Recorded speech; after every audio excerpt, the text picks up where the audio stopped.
할렐루야. 오늘 하나님이 허락하신 생명의 말씀 먼저 봅니다. 이 열왕기하 4장 16절 17절 그리고 32절로 35절 너무 길기 때문에 16절 17절하고 32절로 35절 말씀만 제가 봉독해 올릴 때에 살아서 역사하시는 주님의 음성을 들을 수 있기 바랍니다. 아멘. 엘리사가 가로되 돌이 되면 내가 아들을 안으리라. 여인이 가로되 아니로소이다. 내 주 하나님의 사람이여 당신의 계집종을 속이지 마옵소서 하니라.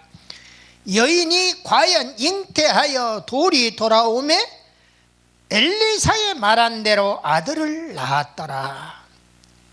32절 엘리사가 집에 들어가 보니 아이가 죽었는데 자기의 침상에 눕혔는지라. 들어가서는 문을 닫으니 두 사람뿐이라. 엘리사가 여호와께 기도하고 아이의 위에 올라 엎드려 자기 입을 그 입에 자기 눈을 그 눈에 자기 손을 그 손에 대고 그 몸에 엎드리니 아이의 살이 차차 따뜻하더라. 엘리사가 내려서 집안에서 한 번 이리저리 다니고 다시 아이 위에 올라 엎드리니 아이가 7번 재채기하고 눈을 뜨는지라. 아멘. 오늘 열왕기하 4장 16절 17절 그리고 32절로 35절 말씀까지 봉독해 올렸습니다. 잠시 기도하고 함께 은혜의 말씀 나눕니다.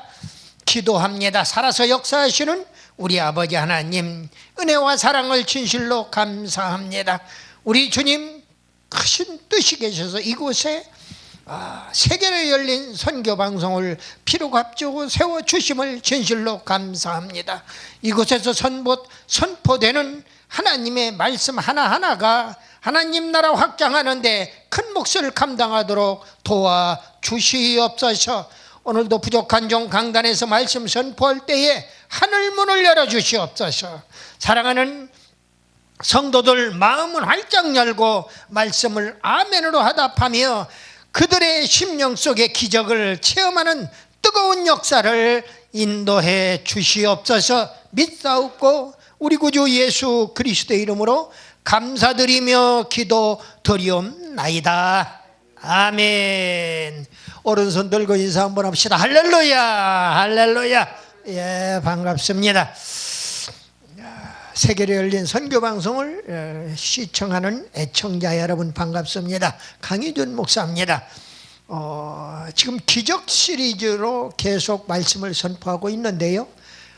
오늘은 기적 시리즈 제54탄입니다. 수냄 여인의 축복 기적 내용입니다. 수냄 여인의 축복 기적. 먼저 수냄 여인이 받은 하나님의 축복 기적을 체험하는 우리 모두 다 되시기를 예수님의 이름으로 축복합니다. 아멘입니다. 오늘 본문의 수냄 여인의 그 축복 기적은요, 아들을 생산하는 기적이에요. 첫째, 출생 기적이란 말이에요. 아들을 생산하는 기적이에요. 아들을 생산할 수 없는 상황인데 아들을 생산한다 그 말이에요. 남편은 늙었어요. 씨를 뿌릴 수가 없어요. 세상 말로 씨를 뿌릴 수가 없는 늙어 빠진 영감태이가 하고 사는데 그 여인이 아들을 낳을 수가 없는 겁니다. 그런데 성경은요, 신기하게도 믿음의 조상 아브라함이 회춘을 한다는 사실을 목사님들이 얘기 안 하니까 잘 몰라요. 그런데 성경을 아브라함에 대해서 성경 인물을 연구하는데 믿음의 조상 아브라함을 빼놓을 수가 없잖아요. 그런데 아브라함을 연구하다 보니까 아브라함이 나중에 회춘해가지고 자기 본마누라 사라 죽고 나서 회춘해가지고 세상에 아들을 6이나 더 낳았더라고. 이스마엘, 그 다음에 이사, 그리고 나서 6명의 아들을 또 낳는 것을 보아요. 그렇기 때문에 하나님의 사역도 마찬가지예요. 영적으로 이 말씀은 우리가 깨닫는다면은 우리의 영성이 회춘만 된다면은 불가능한 것이 없다 그 말이에요. 얼마든지 아들을 만들어낼 수가 있다는 얘기입니다. 아들을 만들어낸다는 게 영적이 다른 말씀이 아니에요. 영적으로 우리의 영성이 영적으로 한 단계 업그레이드 되면은 하나님의 자녀를 많이 만들어낸다는 이야기입니다. 전도의 포문이 열리는 거예요. 어떤 사람은 천병 역할도 하고 어떤 사람은 이런 역할 저런 역할을 다 맡은 대로 하겠죠. 오늘 본문은 아들의 출생 기적부터 시작해가지고, 그런데 사람이 일생을 놓고 살다 보면은 사람이 태어나서 그냥 아무 일 없이 순탄하게 시집가고 장가가고 자식 낳고 잘 살다가 늙어서 죽느냐? 천만의 말씀이에요. 가다가 중간에 죽을 나이가 안 됐는데도 죽을 고비를 수도 없이 넘겨요. 그런 일들이 수도 없이 많아요. 내가 가르친 제자들만 해도 지금 수없이 먼저 세상을 갔어요.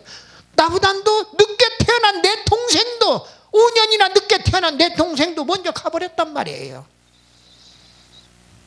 오는 것은 순서대로 와도 가는 건 순서대로 안 간다는 그런 우리 그 바깥 동네 사람들의 이야기가 있어요. 그 말이 틀리는 말이 아닌 것 같아요. 사실 그렇단 말이에요. 그런데 이 아들이 엘리사가 와서 이야기했던 그 아들 돌이 되면은 한 돌 지나면은 1년 후에는 아들을 네가 안을 것이다 했는데, 진짜 1년 후에 아들을 펑 낳아버렸거든. 남편은 늙어 빠졌는데도.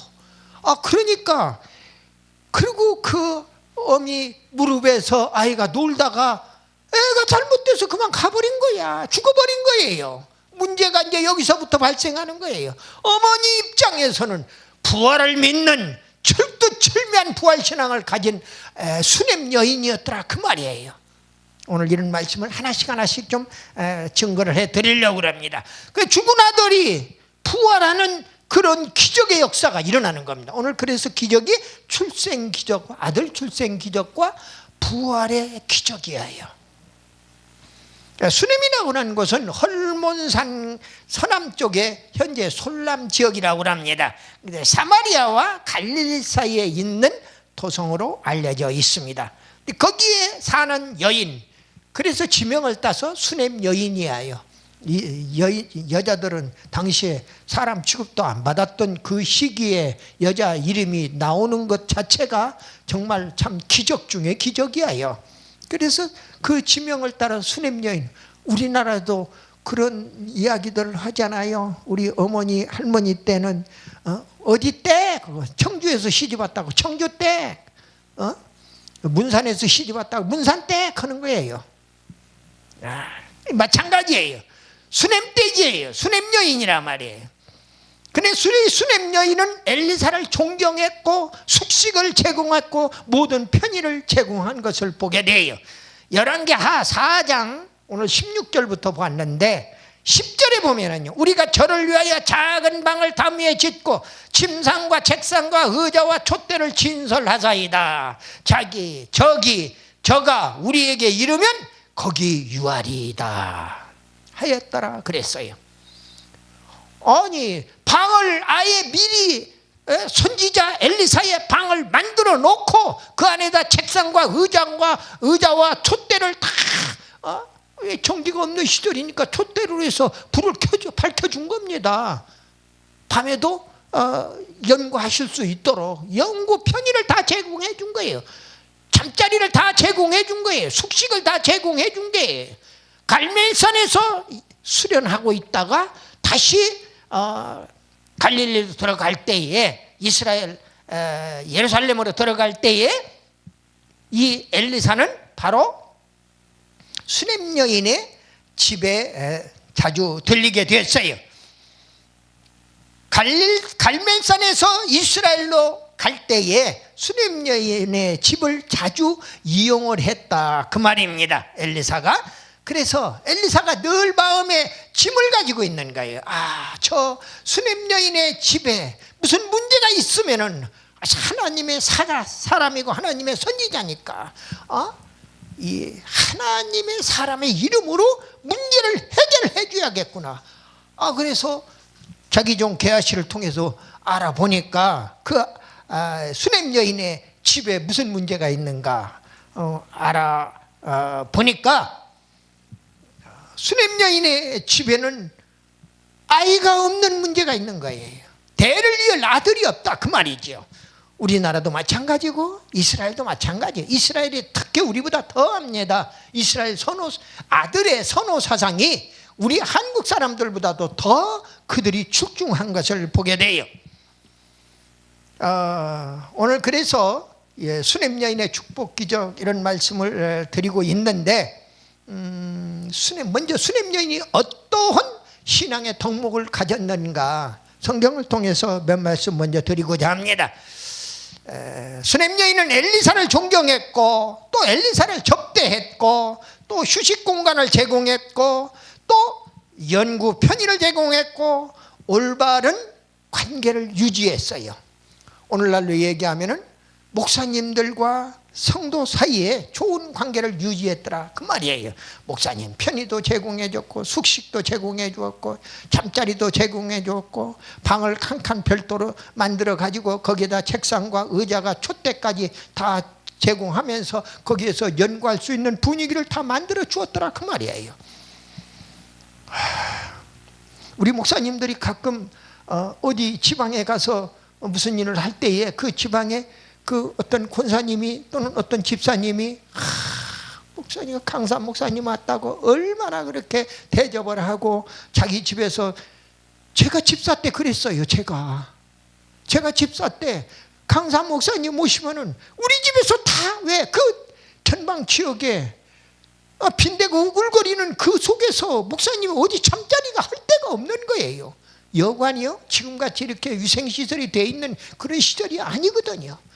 그런 속에서 어떻게 할 수가 없어. 그런데 내 관사는 깨끗하다는 말이에요. 그러니까 우리 집 관사로 모시는 거예요.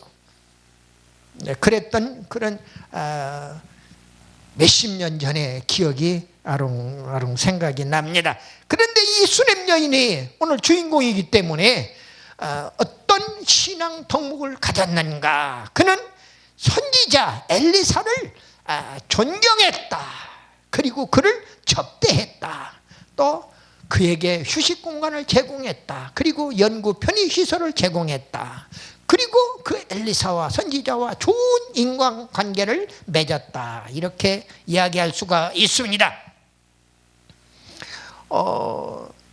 열왕기하 4장 9절에 보면은 엘리사 선지자를 존경하는데 수냄 여인은 남편에게 엘리사를 소개할 때에 자기 늙은 남편에게 소개할 때에 하나님의 거룩한 사람으로 소개를 하는 것을 보게 됩니다. 평소 엘리사를 얼마나 존경했으면 하나님의 거룩한 사람이라고 소개를 하겠습니까? 성경에서 하나님의 사람으로 소개되는 사람이 많지 않아요. 신명기 33장에 보면은 모세를 하나님의 사람으로 소개했고요. 또 사사기 16장 3절에 보면은 삼손을 하나님의 사람으로, 그리고 사무엘상 9장 6절에 보면 사무엘을 하나님의 사람으로, 그 다음에 열왕기상 12장 22절에 스마야를, 엘리야, 열왕기상 17장 18절에 엘리야를, 엘리사의 스승이지요. 그리고 역대하 8장 14절에는 다윗을 하나님의 사람으로 소개했어요.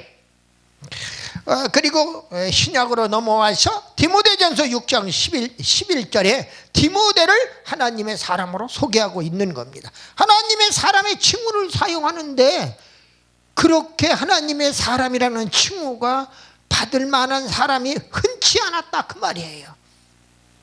그런데 오늘 엘리사를 하나님의 사람으로 수냄 여인이 자기 남편에게 소개하고 있어요. 하나님의 사람은 오늘날 목사이고 목회자입니다. 존경의 대상이 되어야 해요. 그런데 오늘날 현실은 목사라고 하는 그 존경의 대상이 미존경의 대상이 되고 말아버렸어요. 손가락질의 대상이 되고 말아버렸다 그 말이에요. 오늘 목회자들은 기도하기를 한 5가지 기도를 꼭 해야 한다 이렇게 저렇게 생각하는 사람 중에 한 사람이에요. 자신에게 그리스도의 형상을 달라고 기도해요. 나에게 그리스도의 형상이 뻗어나갔으면 다시 돌려달라고 기도해야 한다 그 말이에요. 그리고 우리 성도들에게 그리스도의 형상을, 또 교회 안에 그리스도의 형상을, 각 가정에 그리스도의 형상을, 그리고 사랑하는 조국 속에 그리스도의 형상을 이루도록 해달라고 기도해야만 한다 그 말입니다. 우리 성도들은 목회자를 존경하라는 것입니다. 존경심 없는 목회 교회를 섬길 수가 없고, 존경심 없는 목사님 입술을 통하여 나오는 말씀을 아멘으로 받을 수가 없다 그 말이에요. 그리고 말씀의 은혜를 받지 못하니까 합력하여 선을 이루는 것은 더군다나 상상도 못한다 그 말이죠. 그렇기 때문에 목회자를 존경을 해야 해요. 지금 목사님, 강사님, 아니 아예 우리 교회는요 이상한 소리나 했었고 하기 때문에 도저히 목사님을 존경할 수가 없어요. 그럼 목사 존경할 수 있는 곳을 하나님에게 달라고 기도하면 하나님이 길을 열어주신단 말이에요. 길이요 진리요 생명인 하나님이 길을 안 열어주실 리가 없단 말입니다. 네가 생각이 잘못된 생각을 가지고 있으면은 네 생각을 고쳐주시는 일을 하나님이 진행해 주신다 그 말이에요. 그렇게 하나님께 부르짖어 기도하면은 담임 목사를 위하여 기도할 수 있는 그런 여유도 생길 뿐만 아니라 교회를, 그리고 그 담임 목사를 존경하게 되면은 그분의 입에서 나오는 하나님의 말씀이 꿀송이처럼 달다 그 말이에요. 그래야 영의 양식이 되는 거지요. 아멘입니다. 그 다음에 엘리사를 강권해서 접대했다고 열왕기하 4장 8절에서 얘기합니다. 수냄녀는 엘리사를 간절히 권하여 음식을 접대한 귀부인이라 그 말이에요. 접대로 축복받은 신뢰가 루디아가 사도 바울을 사도행전 16장에서 보면은 사도 바울을 접대해서 축복을 받았죠. 루시 부지 중에 천사를 접대를 했어요. 창세기 19장에 보면은. 대접이라고 하는 것은 기독교에서 황금률입니다. 누가복음 6장 31절에 대접을 받고자 하는 대로 너희도 남을 대접하라, 그렇게 말씀을 주고 있어요. 부지 중이든 의식 중이든 간에, 무의식 중이든 인식 중이든 부지 중이든 어떤 경우에도 하나님의 사람을 대접하라는 겁니다. 하나님의 사람 대접하면은 반드시 좋은 일이 있으리라. 왜? 하나님의 사람이니까. 그 사람이 잘생기고 못생기고 많이 배우고 무슨 권세가 있고 지식이 많고 이런 것이 문제가 아니에요. 하나님의 사람이기 때문에 세상 사람하고 구별이 되어 있더라 그 말이에요. 그렇기 때문에 대접하면은 하나님께서 그래 내 사람을 네가 대접했느냐, 하나님이 그냥 안 놔둔다 그 말이에요. 축복을 허락하여 주신다는 이야기입니다. 엘리사에게 휴식 공간을 제공하는데 열왕기하 4장 10절에 방을 담 위에 짓고 흠이는 엘리사가 거처할 집을 견고하게 지었다는 뜻입니다. 오늘날 얘기하면 옥탑방 정도가 될 것 같아요. 담을 넘어서 그 위에다가 새로 방 한 칸을 근사하게 지어서 존경하는 선지자 엘리사를 모실 방이니까 얼마나 잘 지었겠어요. 견고하게 담 위에 집을 짓고. 하나님의 사람의, 그래서 하나님의 사람이 편히 쉴 공간을 제공해 주라고 우리에게 교훈하고 있다 그 말이에요. 그리고 네 번째로 엘리사에게 연구의 편의 시설을 제공했다. 그 준비한 방을 담 위에 짓고, 그리고 나서 책상을 들여놓고 의자를 들여놓고 촛대를 신설했다고 그랬어요. 이것은 연구의 편의를 제공해 주었다. 열왕기하 4장 10절의 말씀입니다. 하나님의 사람에게 연구 편의 시설을 제공하라 하는 이야기입니다. 말씀을 준비할 수 있도록 여건을 만들어 주라는 이야기예요. 오늘날 많은 교회가 목사님에게 물질 문제 때문에 또 다른 어떤 목사님이 다른 일을 해가면서 하나님의 영의 말씀을 먹이도록 강연을 하고 있는 것을 보아요. 교회의 일을 가서 봉사하는 정도로 끝나지 아니하고 어떤 사람은요 교회의 사택에 그 주님의 그 목회자의 뭐라고 그래요? 그 굳은 일을 다 도맡아서 하는 것을 보아요. 오히려 아무튼 연구의 편의 시설을 수냄 여인은 엘리사에게 제공을 했더라 하는 이야기입니다. 그걸 교훈받으라는 것이죠. 그리고 수냄 여인은 하나님의 사랑과 올바른 관계를 유지했어요. 열왕기하 4장 13절 말씀에 내가 우리를 위하여 내 생각이 주밀하도다는 그 말씀은 갖은 정성을 다해서 준비했다는 이야기입니다. 오늘날 교역자와 교인과의 올바른 관계를 전춘무 목사가 사도행전 해설을 책을 냈는데 그 책에서 아주 좋은 말씀을 주고 있어요. 그 소개를 드리면은 첫 번째로 주님의 종을 양의 종으로 함부로 부려먹지 말아라. 주님의 종을 양의 종으로 함부로 부려먹지 말아라. 첫 번째 덕목이에요. 두 번째 덕목이 주님의 종은 영의 양식을 먹이는 자로 존경하라. 존경하지 않으니 얼마나 존경하지 않으면 이런 소리를 했겠느냐. 또 목사도 세 번째로 목사도 사람이므로 성도는 목사를 잘 이해하라. 너도 실수하지 않느냐, 너도 실패하지 않느냐, 너도 사람이지. 너 같은 성경을 가진 목사도 사람이라 그 말이에요.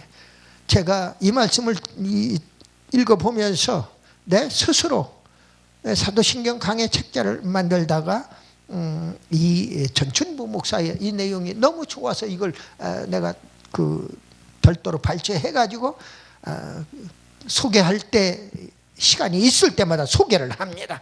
목사도 사람이다. 목사를 잘 이해해 주어라 하는 이야기입니다. 그리고 목사의 가정과는 너무 가까워도 말고 너무 멀리도 말아라. 응? 그리고 교인들은 목사의 가정생활에 염려가 없게 하라. 목사가 풍성한 영적 식탁 준비토록 서재를 잘 살펴라. 목사들은 목사를 중심토록 모셔라 하는 7가지의 내용을 교역자와 교인과의 올바른 관계로 딱 정립을 그렇게 시키는 겁니다. 사도신경의 그 해설을 하는 내용 중에 이런 내용을 말씀을 하고 있는데 너무 내용이 좋아서 이게 목회자에게만 좋은 게 아니라 이렇게 하는 성도는 축복의 주인공이 다 된다 그 말이에요. 아멘이. 두 번째로 엘리사를 통해서 아들 출생 기적을 하나님이 허락하셨다고 그랬어요. 오늘 열왕기하 4장 14절로 17절 말씀에 우선 문제의 질문을 합니다. 엘리사가 질문을 해요.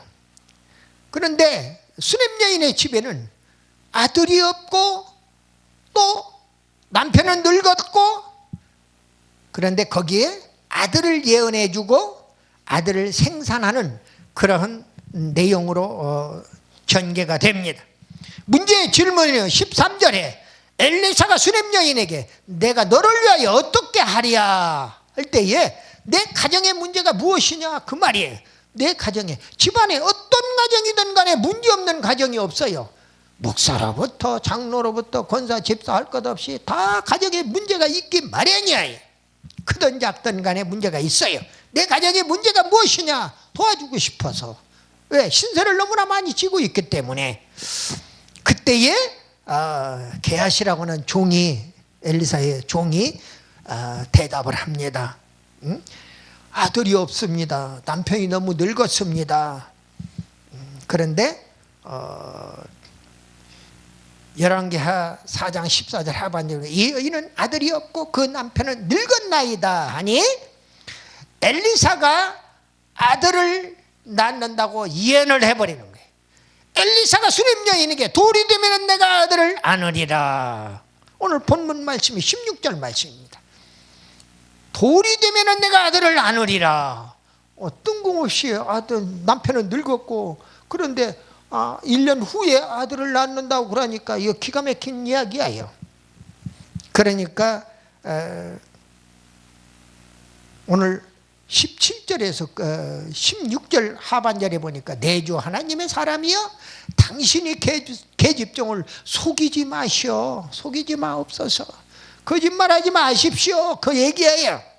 내가 지금 아들 낳을 수 없는 상황인 것을, 나도 늙었고 남편도 늙었지 않소. 그런데 어떻게 아들을 낳습니까? 그런 소리 하지 마시오 하니까 17절에 여인이 과연 잉태하여 돌이 돌아오매 엘리사의 말한 대로 아들을 낳았더라. 할렐루야. 하나님의 선지자의 오늘날 목사님들이 하는 얘기가 그대로 적중되는 것을, 진짜 선지자는요 1년 전에 한 말이든 2년 전에 한 말이든 10년 전에 한 말이든 그대로 이루어지는 역사가 일어난다 그 말이에요. 아멘이에요. 그런 영성이 풍성한 한 단계 업그레이드된 그러한 영적인 목사 다 되시기를 예수님의 이름으로 축복합니다. 아멘이에요. 다음 세 번째로 엘리사를 통해서 죽은 아들이 죽어버렸는데 그 아들이 부활 기적을 하나님이 허락하셨더라 그 말이에요. 하나님이 허락이 아니하시면은 여러분들 말씀 하나 보는 것까지도 하나님이 이 말씀을 오늘 허락해 주셔야 내가 읽어볼 수가 있는 것입니다. 내가 이 시간에 여기 와서 여러분들하고 얼굴을 맞대고 또 다른 사람들 애청하는 시청자들도 금요일날 강 목사님 설교 나오는데 하 목사님 설교 나오는데 하고 기다리고 있는 그런 애청자들이 있단 말입니다. 그래서 내가 이 말씀을 드리는 거예요. 죽었는데 살아나는 역사가 하나님의 살아나는 역사를 하나님이 허락하셨다. 부활 기적을 허락하셨다. 20절부터 35절까지 보면 아들이 죽었어요. 아들이 죽은 문제, 수넴 여인은 부활을 믿었고 엘리사는 그 엘리사의 기도 덕분으로 결국 부활의 기적을 체험하게 됩니다. 여러분들 어떤 치유의 병을 고치는 문제나 또는 어떤 기적을 보여주는 문제를 놓고, 특별히 죽었다가 살아나는 문제를 놓고 하나님의 선지자하고 그 다음에 믿음의 당사자하고 궁합이 안 맞으면 틀어져 버리면은 절대로 그러니까 예수님도 고향에 가서는 기적을 못 베풀잖아. 안 베풀잖아요. 못 베푸는 게 아니라 안 베푸는 거지요. 왜? 궁합이 안 맞으니까. 예수님을 배척하는 무리들한테 기적을 행하지 아니하더라 그랬어요. 고향에 가서는 고향 사람들이 예수님을 저거 요셉의 아들 아니야? 저거 시므온의 형 아니야? 막 이러고 까부는 거지요. 육적으로만 보고 있기 때문에 그런 겁니다. 그가 예수님의 하나님이신 것을 아는 사람은 아는데 말입니다.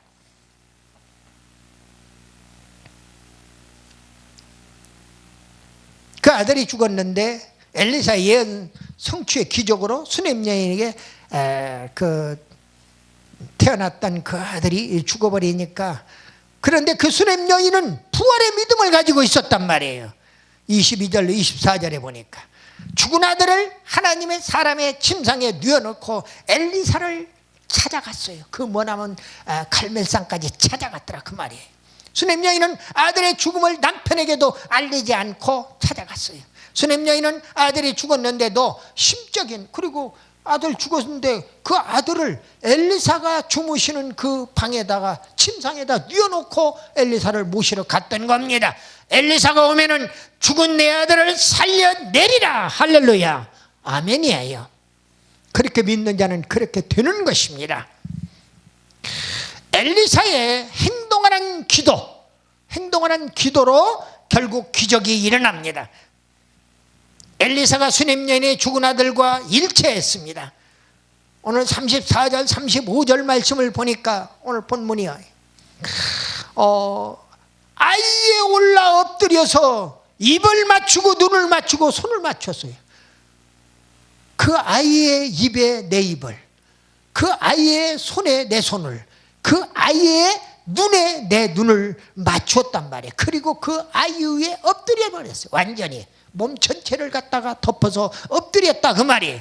그러니까 그 결과 아이의 살이 따뜻해지기 시작한 겁니다. 따뜻해지더라. 온기가 돌아와요. 그리고 7번 재채기 하고 살아나는 그런 부활의 기적이 일어났더라 그 말이에요. 완전히 살아나는 것을 이야기하는 겁니다. 말씀을 마무리합니다. 수냄 여인은 하나님의 사람 엘리사를 정성껏 대접한 여인이에요. 아들을 얻었으나 그 아들이 죽자 엘리사의 기도의 도움으로 죽은 아들이 살아나는 부활의 기적을 체험한 여인이 되었습니다. 하나님의 부활 축복 기적은요, 하나님의 사람 엘리사를 통한 행동하는 기도 플러스 수냄 여인의 부활의 믿음 때문에 그게 둘이 합쳐져 가지고 기적이 일어났다 그 말입니다. 우리도 주님의 종을 잘 섬겨 섬겼던 수냄 여인처럼 아들을 얻고 죽은 아들도 살아나는 부활 축복 기적의 주인공 다 되시기를 부활의 구주 그리스도 예수님의 이름으로 간절히 축원합니다. 아멘.